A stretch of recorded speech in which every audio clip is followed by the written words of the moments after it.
UGC का विरोध करने वाले देश भर के स्वर्ण आज छात्र आज बोल रहे हैं कि शुक्र है सुप्रीम कोर्ट है। सुप्रीम कोर्ट ने यूनिवर्सिटी ग्रांट कमीशन यानी यूजीसी के नियमों पर अगले आदेश तक के लिए रोक लगा दी है। सीजीआई सूर्यकांत और जस्टिस जॉय मालिया बाछी की बेंच ने कहा कि नियमों प्रावधान इसमें स्पष्ट नहीं रहा है, यूजीसी के नियमों का गलत इस्तेमाल हो सकता था। सुप्रीम कोर्ट इस फैसले के बाद देश में अब नई बहस छिड़ गई है कि आखिर केंद्र सरकार का मकसद इस बिल के पीछे क्या था। विपक्ष की ओर से दावा किया जा रहा है कि केंद्र सरकार छात्रों के बीच में फिर से मंडल और कमंडल का दौर लाकर सामाजिक बंटवारा चाहती है, लेकिन सुप्रीम कोर्ट ने उसकी मंशा पर रोक लगा दी है। तो सत्ता पक्ष यानी कि बीजेपी का जवाब है कि पीएम मोदी ने कभी भी जातिवाद की राजनीति नहीं की है। इस बीच कांग्रेस नेता दिग्विजय सिंह संसदीय समिति के अध्यक्ष भी थे। उन्होंने दावा किया है कि संसदीय समिति ने फर्जी शिकायत पर सजा हटाने और सामान्य वर्ग के छात्रों को नियमों से बाहर रखने की सिफारिश नहीं की थी।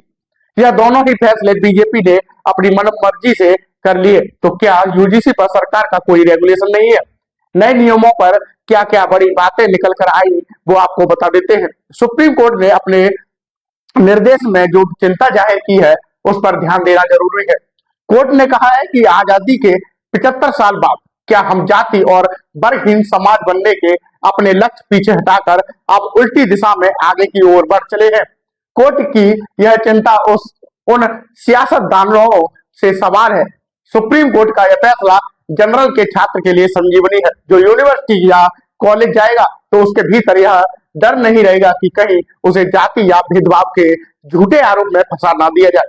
यानी इस फैसले से छात्रों के भीतर ही एक बंटवारे की आशंका थी, उस पर ब्रेक लग चुका है। यानी इसीलिए कोर्ट के फैसले के बाद यह सवाल पूछना जरूरी है, क्या सियासी फायदे के लिए देश को जातिवाद के विवाद में उलझाया जा रहा है? क्या छात्रों को पढ़ाई की जगह जात की लड़ाई का पाठ पढ़ाने की कोशिश की जा रही है? और सबसे बड़ा सवाल यह है, अगड़ा पिछड़ा विवाद को आगे कर जरूरी मुद्दों से ध्यान क्या भटकाया जा रहा है? लेकिन इस मसले पर अब तक की जो जुबानी जंग सामने आई है, किस तरह से लोगों ने भी इस फैसले का विरोध किया है, समाज की ओर से क्या कुछ जो बातें कही गई हैं उसका ग्राफिक्स आपके सामने रखते हैं। यूजीसी एक्ट को लेकर सुप्रीम कोर्ट ने कहा कि आजादी के 75 साल के बाद भी भेदभाव होगा। हम जाति विहीन समाज की ओर अगर अग्रसर हो रहे हैं तो उसके बजाय हमें पीछे क्यों खींचा जा रहा है? शैक्षणिक संस्थानों में भेदभाव ना हो, इसकी व्यवस्था हम सबको मिलकर की जानी चाहिए।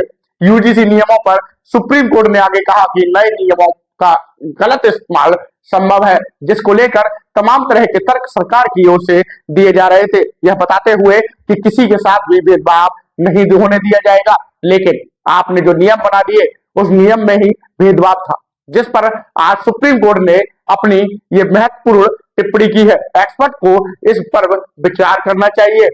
यहाँ पर अमेरिका जैसे हालत नहीं बने, देश की सर्वोच्च अदालत कहती है, और यह भी कहती है कि जहां गोरे बच्चों के लिए अलग अलग स्कूल थे, यूजीसी ने जो नियम बनाए, अब सवाल यह है कि आखिर किसके दबाव में यह नियम बनाए गए? इस नियम के तहत जाति आधारित समाज की संरचना को क्यों यूजीसी आगे बढ़ाना चाहता था? अगड़े पिछड़े में बंटवारा आप स्कूल कॉलेज में क्यों करना चाहते हैं?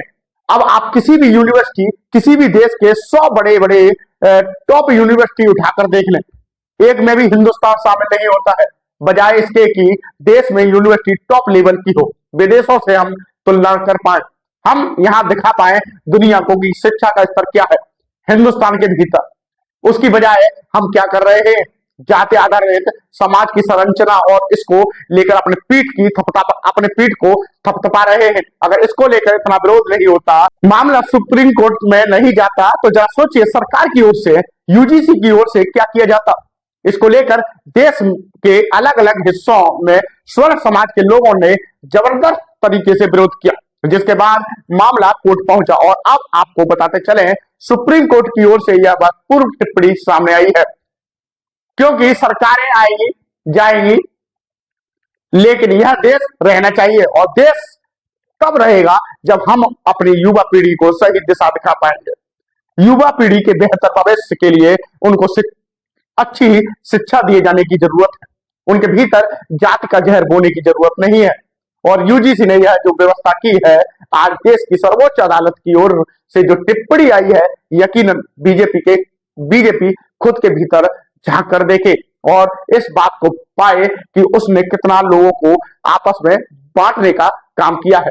जात के आधार पर छात्रों को बांटने की जो सियासत यूजीसी की ओर से की जा रही थी, और सरकार को भी खास तौर से भारतीय जनता पार्टी को यह बात सुनिश्चित करनी होगी कि आपकी विचारधारा क्या है। अगर आप भूल रहे हैं तो उसको याद दिलाना भी बहुत बेहद जरूरी है।